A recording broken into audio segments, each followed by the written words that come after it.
말씀 보겠습니다.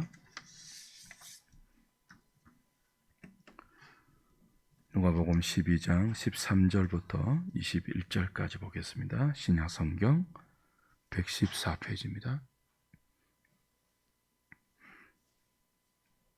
제가 한 절, 여러분이 한 절, 누가복음 12장 13절부터 21절까지 교독하겠습니다. 무리 중에 한 사람이 이르되 선생님, 내 형을 명하여 유산을 나와 나누게 하소서 하니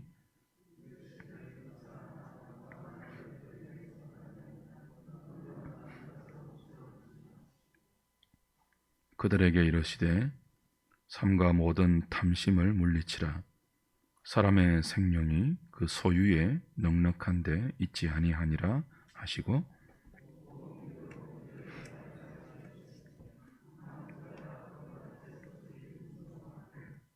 심중에 생각하여 이르되 내가 곡식 쌓아둘 곳이 없으니 어찌할까 하고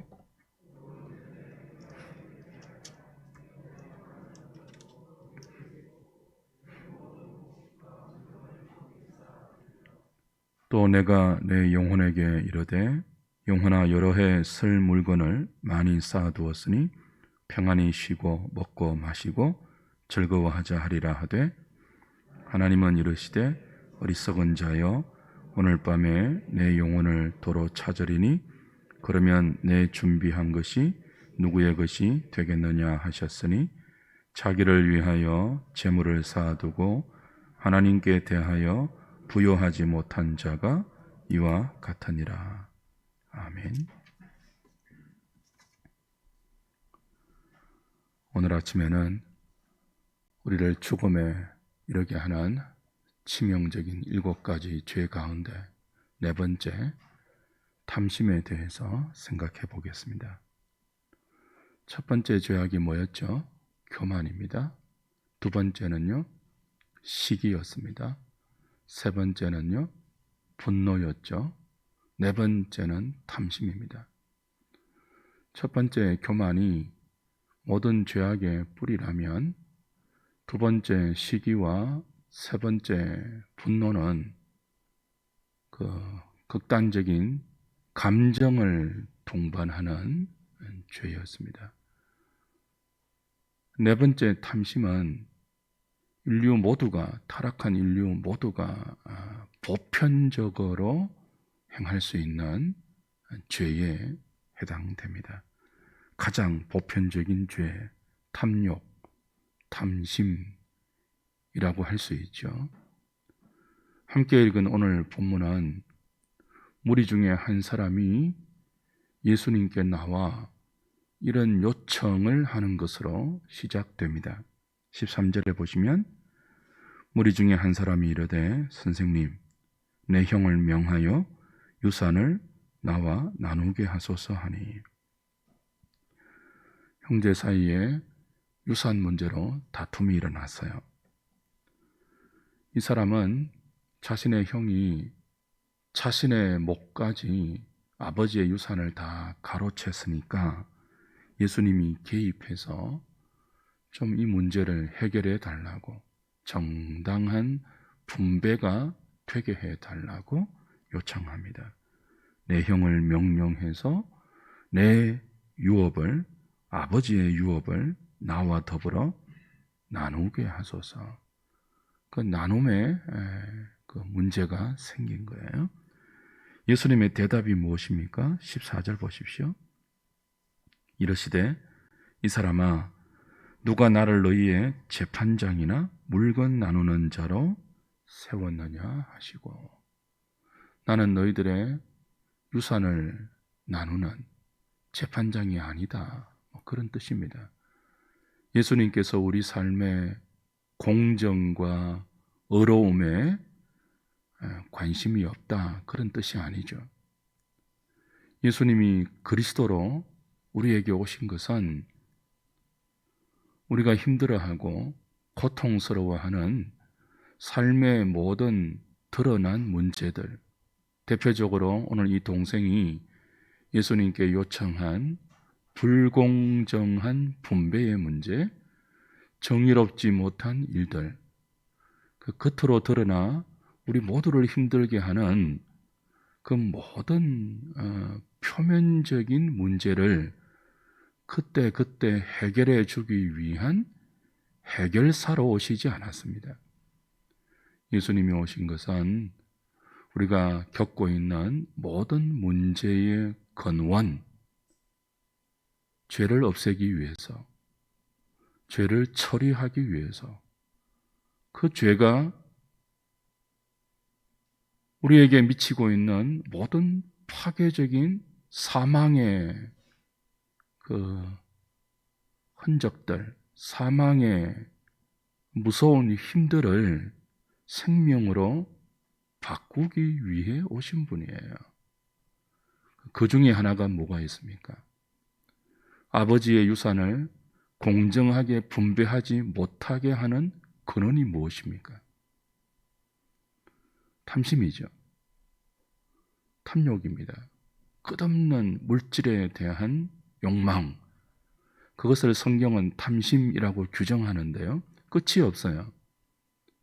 브레이크가 고장난 자동차처럼 욕심에 제동이 걸리지 않는 거죠. 그래서 15절은 이렇게 이어집니다. 그들에게 이르시되 삼가 모든 무엇을 물리치라고요? 탐심을 물리치라. 그 사람의 생명이 그 소유에 넉넉한 데 있지 아니하리라. 좀 이상하지 않습니까? 동생이 유산 문제로 예수님에게 하소연합니다. 형이 내 몫을 다 가로채고 있습니다. 좀 개입해 주십시오. 이것 좀 공정하게 나누어 주십시오. 우리 형에게 선생님이 말씀해 주십시오. 선생님이 말씀하면 권위가 있기 때문에 무시하지 못할 것입니다. 그런 요청이었죠. 그 요청에 대해서 예수님의 답변은 탐심을 물리치라예요. 피상적으로 볼 때 탐심은 지금 누구에게 있는 것입니까? 형에게 있는 것이죠. 형이 탐욕이 지나쳐서 동생에게 돌아가야 할 아버지의 몫을 가로채고 있지 않습니까? 형의 탐심을 물리쳐야 되는데 예수님은 그렇게 요청한 동생에게 삼가 모든 탐심을 물리치라. 사람의 생명이 소유의 넉넉함에 있지 않다. 그렇게 답변하십니다. 형도 문제지만 예수님에게 이 문제를 아뢰고 있는 동생도 똑같은 문제를 안고 있다는 지적입니다. 네 형만 탐욕의 사람이 아니라 너도 지금 너의 마음 중심에 소유의 넉넉함을 꿈꾸는, 소망하는 탐심이 있다. 그 탐심이 너를 움직이고 있다. 그렇게 진단해 주시는 거죠. 탐욕은 보편적인 죄예요. 더 많이 가지려고 하는 부자에게만 해당되지 않고 그 부자 때문에 억울함을 입고 있다는 가난한 자들에게도 저 부자처럼 되고 싶다는 마음, 동일한 탐심의 죄가 인생의 생명이 소유의 넉넉함에 있지 않음에도 불구하고 넉넉하게 더 많이 가지면 얼마든지 풍요로운 생명을 누릴 수 있다는 착각을 하게 만드는 치명적인 죄, 그게 모든 탐심입니다. 그래서 예수님은 억울하다고 하소연하러 나온 동생에게 삼가 모든 탐심을 물리치라. 그렇게 말씀하고 있는 거죠. 그러면서 어리석은 부자의 비유를 통해서 탐심을 물리치지 않을 때 어떻게 비극적인 자리까지 갈 수 있는지를 이렇게 가르쳐 주십니다. 16, 17, 18, 19절 보십시오. 또 비유로 그들에게 말하여 이르시되 한 부자가 그 밭에 소출이 풍성하매 심중에 생각하여 이르되 내가 곡식 쌓아둘 곳이 없으니 어찌할까 하고 또 이르되 내가 이렇게 하리라. 내 곡간을 헐고 더 크게 짓고 내 모든 곡식과 물건을 거기 쌓아두리라. 또 내가 내 영혼에게 이르되 영혼아 여러 해 쓸 물건을 많이 쌓아두었으니 평안히 쉬고 먹고 마시고 즐거워하자 하리라. 예수님이 비유로 예를 들어주신 이 어리석은 부자의 독백 속에 가장 많이 반복하는 단어 하나 주목할 수 있죠. 뭡니까? 내가입니다. 내가. 나. 우리 교만할 때도 다루었던 바리새인의 기도의 주어였던 나. 이 짧은 독백 속에 적어도 우리말 번역에도 6번 이상이나 내가가 반복되죠.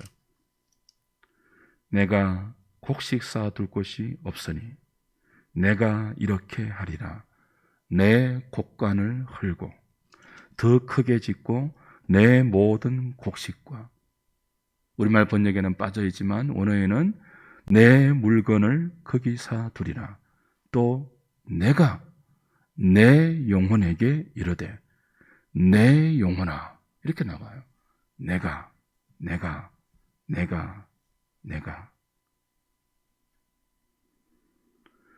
이 부자의 의식 속에 나라는 지독한 자기 중심의 이 이기성이 뿌리 내려서 자리 잡고 있음을 보여주죠. 우리가 지금 7가지 치명적인 죄를 다루고 있는데요. 매번 공통적으로 부각되는 요소가 무엇입니까? 바로 이 나라고 하는 이 극단적인 이기성과 지독한 자기 중심성이에요. 교만이죠. 오늘 예수님께서 삶과 모든 탐심을 물리치라고 말씀하시고 비유로 우리에게 가르쳐주고 있는 이 비유에서도 어리석은 부자의 의식 속에, 그의 생각과 삶의 중심 속에 뿌리 내려 자리 잡고 있는 것은 나라는 자신의 세계입니다.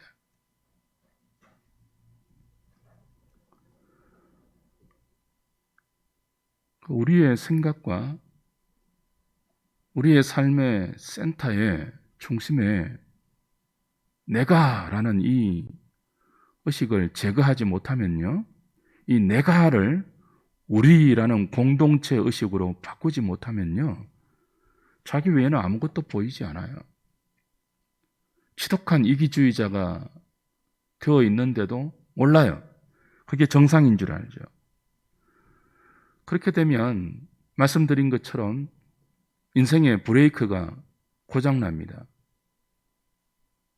타락한 인생은 모두가 욕심은 갖고 있잖아요. 우리 본성 안에 그 욕심이 일어나면 정상적인 그리스도인은 제동을 걸죠. 브레이크를 건다고요. 그런데 우리의 의식 속에 내가라는 자기로 가득하게 되면 이 욕심이 슬그머니 고개를 들고 일어날 때 브레이크가 걸리지 않습니다. 제동이 걸리지 않아요. 그 욕심이 자꾸 우리를 이끌어가서 결국은 어리석은 부자의 비참한 말로까지 우리의 삶을 인도해 가는 것입니다. 18절 보십시오. 다시. 더 크게 짓고 더 많은 물건을 쌓아두리라. 모든 곡식과 모든 물건을 내가 더 크게 지은 곡간에 쌓아두겠다. 그럽니다. 그 내가라는 이 지독한 이기성, 자기 중심성의 교만은 더라는 제동이 걸리지 않는 욕망의 질주를 하게 만들죠. 지금 있는 것으로 만족하지 못합니다. 지금도 창고가 있잖아요. 없는 게 아니에요. 곡간이 있어요. 자기 곡간이 있어요. 하나님이 허락하신 지금의 창고가 있잖아요. 그 창고 안에 곡식이 없는 것 아니에요? 물건이 없는 것 아니에요? 지금도 있어요. 근데 만족하지 못해요. 어떻게 합니까?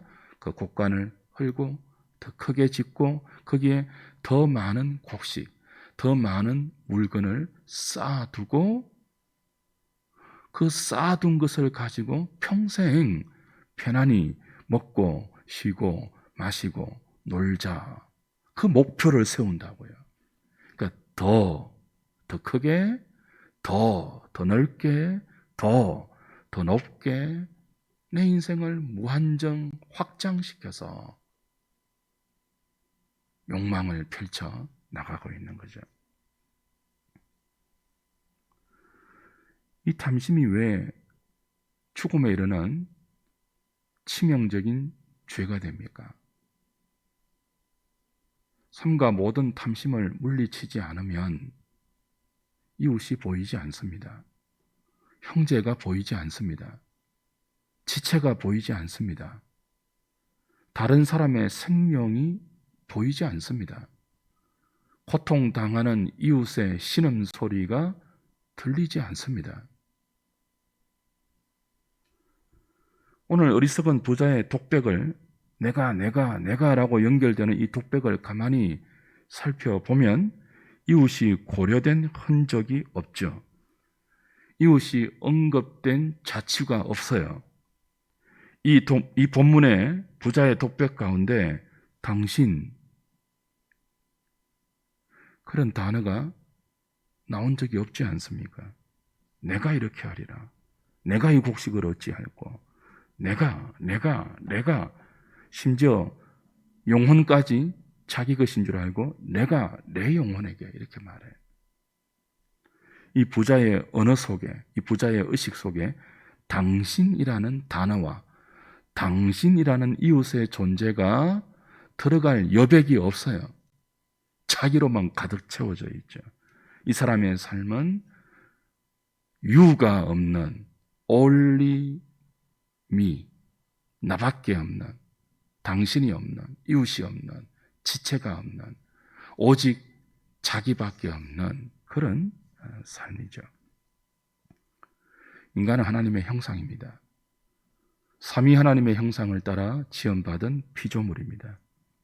그래서 관계적 존재입니다. 삼위 하나님이 사랑으로 하나이듯이 성부와 성자와 성령이 서로 사랑으로 관계하며 하나로 우리에게 은혜를 베풀고 계시듯이 그 형상으로 지음받은 인생은 홀로 고독한 섬에서 홀로 자기의 존재를 보고 즐기고 유의하는 존재가 아니라 더불어 사는 관계적 존재입니다. 하나님의 형상 안에 이미 관계가 포함되어 있습니다. 그래서 당신이 존재해야 나도 존재합니다. 당신 없는 나 없는 당신은 참된 인간 관계가 아닙니다. 병든 인간 관계이죠. 우리는 서로가 서로를 의존해야 하는, 서로가 서로를 협력해야 하는 동반자임에도 불구하고 그 동반자 관계를 깨트리는 것이 탐심이라는 죄입니다. 당신이 없어요. 주 안에 사랑하는 여러분, 예수님이 비유로 설명하고 있는 이 어리석은 부자가 이 부자의 자리에 오기까지 자신의 능력으로만 왔겠습니까? 자신의 실력으로만, 자신의 재주로만 도달했겠습니까? 그렇지 않습니다. 자기는 모를지 인식하지 못하겠지만 수많은 이웃들, 수많은 보이지 않는 인생들의 도움이 있어서 여기까지 온 것이고요. 결정적으로는 하나님께서 그를 도우셔서 그 자리까지 올 수 있었던 것이죠. 혼자서 성공한 인생은 아무도 없습니다. 그런데 탐심에 사로잡히면 그게 전부 자기가 한 줄 알아요. 이 탐심에 포로된 자의 세계에는 자신밖에 없다고 했죠. 자기만 잘 살면 이웃이 죽든 형제가 고통 속에 신음하든 아무런 관심이 없습니다. 탐심이 왜 무서운 죄입니까? 하나님께서 이웃의 소유로 허락하신 것까지 빼앗아 자신의 넉넉함을 확보하는 수단으로 삼으려고 하기 때문입니다. 탐심은 이웃의 것을 빼앗아 자신의 소유로 삼게 합니다. 이 죄는 이웃에게 행한 죄뿐만이 아니라 그 이웃에게 먹을 것을 주신 하나님에 대한 죄입니다. 무엇이요?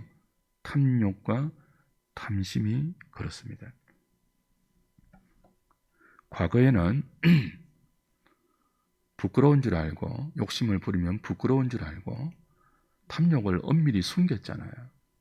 근데 현대사회는요, 욕망을, 탐심을 아무런 부끄러움 없이 대놓고 행합니다. 오히려 뭐예요? 원하는 것을 이루는 강력한 동기라고 미화하면서 어제 분노를 어떤 학자들이 좋은 인생의 에너지라고 해석한 것처럼 이 현대사회는 탐욕조차도 일종의 미덕으로 보는 견해가 있습니다. 그래서 사람들이 욕심을 부리는데 뻔뻔해요. 숨기지 않아요. 부끄러워하지 않아요. 대놓고 탐심을 행합니다. 그러니 어떤 현상이 발생합니까? 욕심과 욕망이 부딪힙니다, 서로. 여기저기서 욕심으로 부딪히는 전쟁이 아우성으로 일어나죠. 결과는 피투성이가 되는 거예요. 근데 그걸 부끄러워하지 않습니다. 지금 현재 지구촌의 인구가 약 78억입니다. 2017, 16년도에 장 지글러라는 사람이 이런 베스트셀러를 내어놓았죠. 왜 세계의 절반은 굶주리는가? 78억의 인구 절반이 얼마예요? 그 절반이 굶주리고 있대요, 지금. 근데 이 지글러는 말합니다. 지구는 지금 78억의 인구를 2배나 먹일 수 있는 자원과 식량이 있대요. 그런데도 왜 절반이 굶주림으로 고통당하죠? 이 장 지글러는 그 원인을 탐심으로 지적합니다.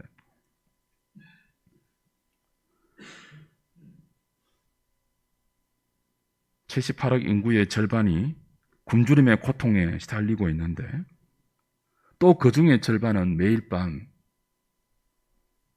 채워지지 않는 허기진 배를 부여잡고 잠자리에 들고 있다고 하죠. 수많은 사람들이 부자들의 쓰레기를 뒤지는 비참한 삶을 연명하고 있습니다. 2017년 UN 보고서에 의하면 매일 15,000명 이상의 유아들이 영양실조로 죽어나갑니다. 15,000명이에요. 매일 먹지 못해서 영양실조로. 어떤 통계는 4만 명까지 봅니다. 제가 본 통계는 15,000명 이상이에요. 매일. 아직도 매년 10만 명 이상의 어린아이들이 비타민 A 부족으로, 결핍으로 장님이 되어가고 있습니다. 지글러는 세계의 절반이 굶주림으로 고통당하는 가장 큰 원인을 제동이 걸리지 않는 인간의 무한한 욕망, 그 탐심이 가지고 온 사회적, 경제적 잘못된 구조, 그렇게 지적하고 있습니다. 그런데도 나만 더 크게, 더 많이, 더 안락하게, 더 편하게, 더 잘 살면 문제가 없는 것입니까? 탐심에 붙들리면 이런 것들이 보이지 않아요. 들리지 않아요. 보이고 들려도 문제로 느끼지 않아요. 문제 아닙니까, 이게? 나만 괜찮으면 지구가 망해도 아무 문제의식을 느끼지 못해요. 어떻게 되면요? 탐심을 물리치지 못하고 그 탐심의 포로가 되면 그렇게 된다는 것입니다. 탐심의 치명적인 죄악성은 우리가 욕망의 노예가 되어서 우리 인생의 주인 되신 하나님을 잊어버리게 한다는 점에도 있습니다. 성경은 우리에게 주어진 모든 소유의 주인이 하나님이라고 가르치고 계시죠. 그런데 욕망의 포로가 되면 이 주인 되신 하나님을 잊어버립니다. 하나님께서 맡겨주신 재물과 소유를 주의 뜻대로 사용하는 것이 아니라 돈이 내 삶을 이끌어가게 합니다. 여러분, 현대인들을 가만히 한번 보십시오. 속고 있죠. 자기는 자기가 자기 인생을 이끌고 간다고 믿고 있는데요. 돈이 사람을 이끌고 가지 않던가요? 돈이 되는 곳에 도덕, 윤리, 질서, 예의, 상식 이런 거 통하던가요? 돈이 인생을 이끌어갑니다. 이게 무서운 거예요. 그러니까 돈이 자기를 이끌어가고 있는, 돈의 노예가 되어 있는 그 비참한 상태인 줄도 모르고 우리 인생의 참된 주인 되신 하나님께 멀어져서 그 돈이 이끌고 가고 있는 종착점은 지옥 아닙니까? 단테의 신곡을 보면 이건 천주교적 소설입니다만 연옥이 나오죠. 그 연옥에서 살아있을 동안 탐심으로 살던 사람들이 어떤 형벌을 받는가 하면 고개를 땅에 쳐박고 일상을 살아갑니다. 고개를 들지를 못해요. 이게 벌인데요. 살아가는 동안 땅만 쳐다보고 한 번도 위를 보지 않았다는 뜻이에요. 그래서 땅에 있는 것을 더 많이 가지기 위하여 욕망의 포로, 돈의 노예가 되어 이리저리 이끌리고 살아가는 동안 이웃, 형제, 가족, 지체 전혀 자기의 삶에 영향을 미치지 못했다는 뜻입니다. 주 안에 사랑하는 여러분, 우리의 참된 주인이신 하나님이 보이지 않고 그 하나님께서 우리의 지체들로 함께 이 땅에 허락하신 이웃들도 보이지 않고 그리스도의 몸된 교회도 보이지 않는다면 사람의 형상을 지녔지만 짐승과 방불한 사람입니다. 저와 여러분은 어떻습니까? 탐심은 인생을 짐승처럼 살게 합니다. 돈의 노예가 되면 그게 짐승과 잘 구별이 되던가요? 물고, 뜯고, 찢고, 빼앗고, 죽이고, 죽는 정글 아닙니까?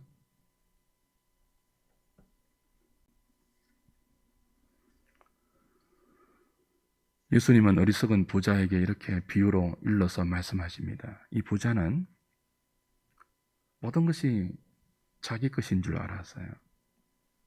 그래서 결정타를 먹입니다. 20절에 보시면 주님이 이렇게 말씀하시죠.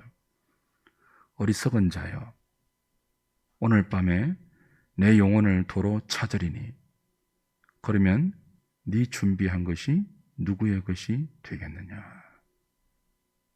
재미있습니다. 부자는 독백했습니다. 내 물건, 내 곡간, 내 곡식, 내 소유 더 크게 짓고 가득가득 쌓아두리라. 내 목숨, 내 영혼아, 이제는 먹고 마시고 편히 즐기고 살자. 그때 하나님께서 이 어리석은 부자에게 말씀하십니다. 네가 지금 모든 것을 네 것이라고 말하는데 정말 네 것이 맞는지 한번 볼래? 오늘 밤 내가 네 영혼을 불러가면 네가 더 크게 짓고자 한 그 곳간이 무슨 의미 있느냐? 그 곳간에 더 많이 쌓아두려고 했던 모든 것이 무슨 소용이 있느냐?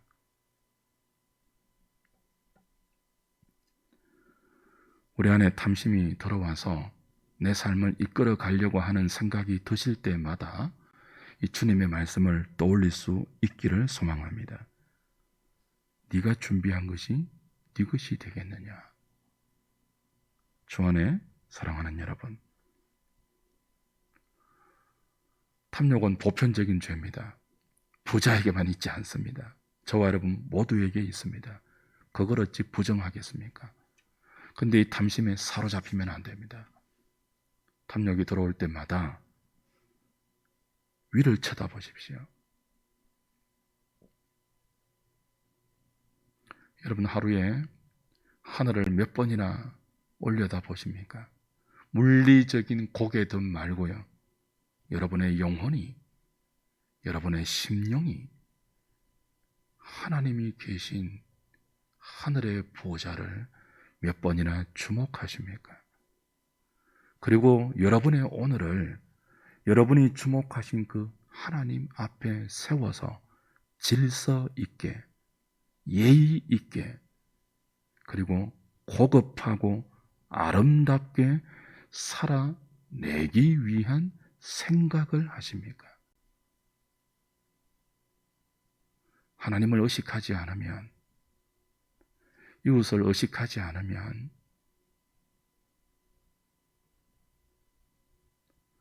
우린 짐승이 될 수밖에 없습니다. 말씀을 맺겠습니다. 진정한 부자는 돈을 많이 소유한 사람이 아닙니다. 재물에 욕심을 부리지 않고 만족하는 사람, 지금 하나님이 허락하신 형편에 자족하는 사람, 그 사람이 참된 부자이고요. 진짜 가난한 사람은 물질이 없는 사람이 아니라 탐욕 때문에 만족하지 못하는 사람이 진짜 가난한 사람입니다. 1974년 스위스 로잔 복음대회에서는 복음주의 교회와 지도자들이 이런 협약을 하나 했습니다. 모든 그리스도인들에게 이렇게 살자라고 제안을 하나 했는데요. 심플 라이프 스타일입니다. 단순한 삶의 방식이죠. 로널드 사이드는 의식주와 관련해서 네 가지로 분류했습니다. 우리에게 꼭 있어야 하는 필수품, 있으면 유용한 것, 없어도 되는 것, 사치품, 이렇게 네 가지로 분류했는데요. 그리스도인은 필수품 외의 것은 잉여 소유물로 생각하고 줄여나가야 한다. 그래야 삶의 기운을 허비하지 않을 수 있다. 그렇게 말했습니다. 필수품 외의 것은 잉여 소유물인데 그 잉여 소유물을 더 많이 확보하기 위한 모든 삶의 행위들은 참된 기운을 낭비하는 거래요. 좀 레디칼한 말이지만 새겨들어야 하는 말이죠. 야고보서 1장 15절을 찾고 말씀을 마치겠습니다. 야고보서 1장 15절입니다.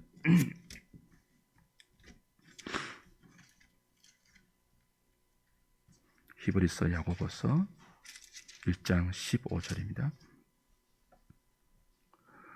같이 읽겠습니다. 시작.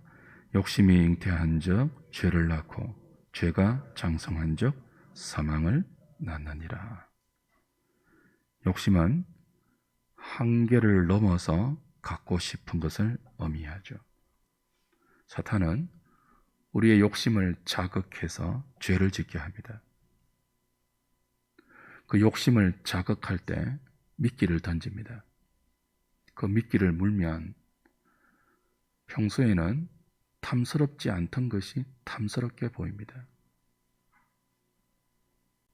사탄이 던진 욕심의 루어, 욕심의 미끼를 덥석 물면 평소에는 가지고 싶지 않던 것이 갑자기 가지고 싶어집니다. 탐스럽고 먹음직하게 보이는 것, 미끼를 무는 것입니다. 미끼를 물면 어떻게 됩니까? 걸리죠. 덥석 걸려요. 루어에. 죽어요. 욕심이 잉태한 적 죄를 낳고 죄가 장성한 적 사망을 낳느니라. 달콤하게 보이는 미끼가 주변에 널려 있습니다. 덥석 물지 마십시오. 그때 하나님을 생각하시고 위의 것을 생각하시고 자족할 수 있도록 은혜를 구하십시오. 이 아침에 우리에게 이런 루어가 있지 않는지, 미끼가 있지 않는지, 그 미끼를 덥석 물고 곤란에 처한 일은 없는지. 늦지 않습니다. 미끼를 물었다면 그거 어떻게 내 힘으로 빠져나갈 수 있겠습니까? 그러나 하나님께 회개하고, 하나님, 제가 잠시 욕심에 눈이 멀었습니다. 용서해 주십시오. 기도하고 하나님께 부르짖어 은혜를 구하면 그 미끼에서 헤어나올 수 있는 길을 열어 주실 것입니다. 자족하는 마음을 달라고 기도하면 좋겠습니다. 감사하는 마음을 달라고 기도하면 좋겠습니다. 우리의 욕심이 브레이크가 걷는 성령의 제동이 있는 인생이 되게 해달라고 기도하는 아침 되기를 소망합니다. 찬송가